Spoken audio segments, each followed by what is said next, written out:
Oh, I've come out here now because I've had a rough day. Because I can't talk to Sue anymore. So I'm here at this Days Inn shithole. Oh, it's rank. I've stopped crying now and I'm calm so I can talk.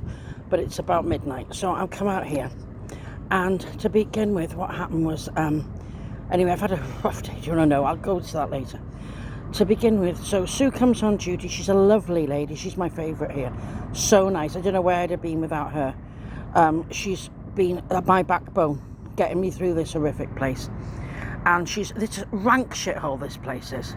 Absolutely disgusting. Putting me on a motorway to begin with. In there, and it's a real shithole, this place. The room is rank and everything. I'll tell you anyway. You know about that. Anyway, so tonight... Sue, I see her on the desk and everything, and she said, I can't talk to you. I said, what do you mean?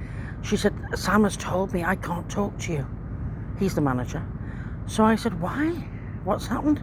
I don't know, they won't tell me, but I'm not allowed to talk to you.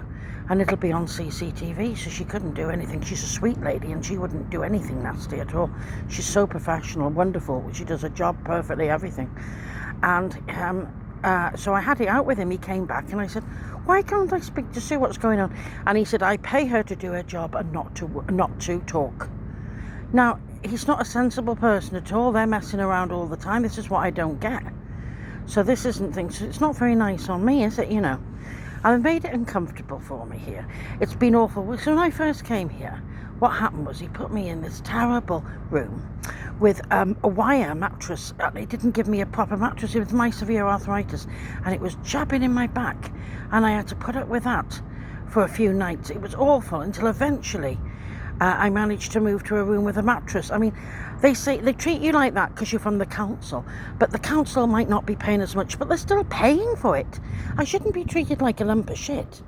So I said, why can't I go into a decent room? Sue couldn't understand. None of the other staff could understand, because 7 was the room I was initially put in the first night, on one night stay, the first night.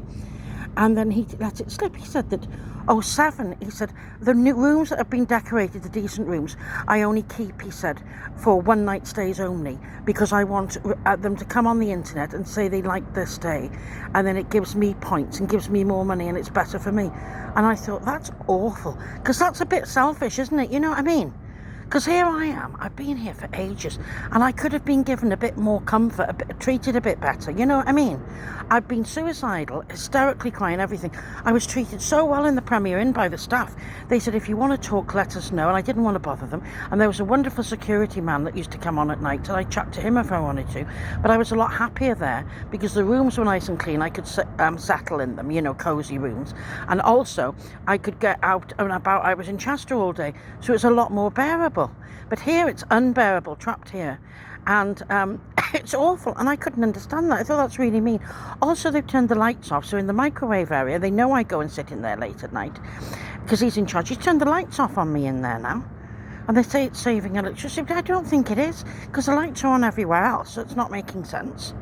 I'm not allowed to put my stuff in the proper fridge. And as Sue said, the other fridge, and all the other staff have said, it's dangerous. I could get food poisoning. That's what they said, because it's not working right. It freezes stuff and it's dangerous. They want it in that fridge, and he wants to move it to the other fridge. He won't let me have my stuff in that fridge. He doesn't look right, doesn't he? Yet their stuff is in the fridge. Other stuff that staff are putting in the fridge, they can put it in that fridge. They don't put theirs in the risky fridge. Oh no. And then the other night they had this party on. And this was a Saturday night. Oh, it was terrible. Creamfields or something.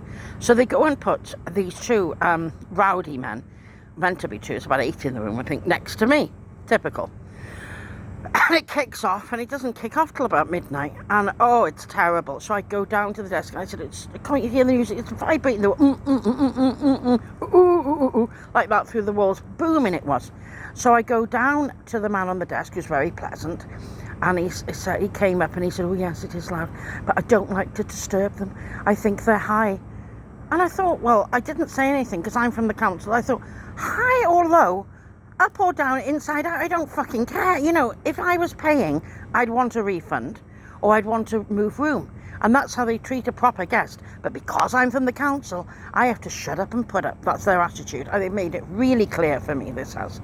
Anyway, so it was really bad. I hadn't slept. It went on till 5:30 a.m. And I kept going back. So he said, I'll knock the door. It is bad. So you knocked the door and they wouldn't respond.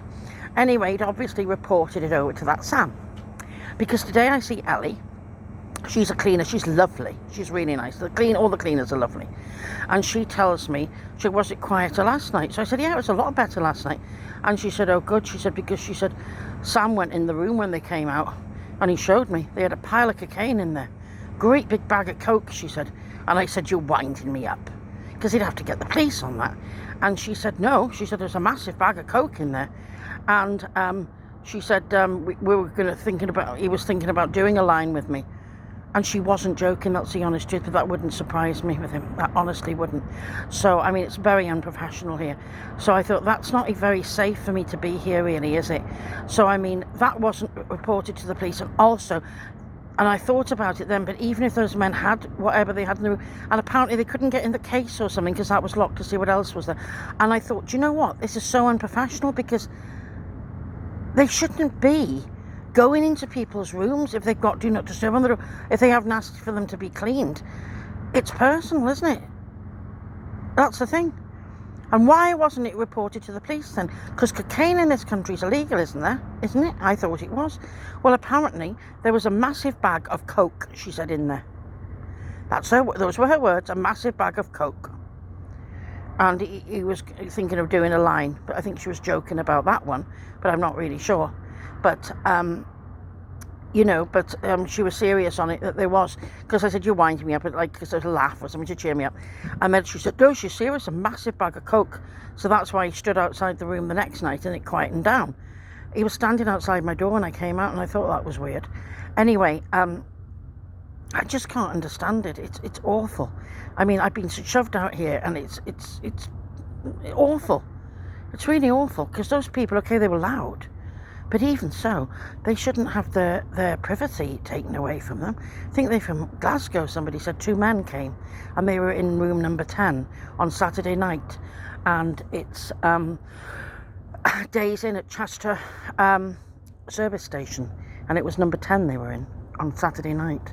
And Sunday night, they stayed 2 nights from the Glasgow area, apparently.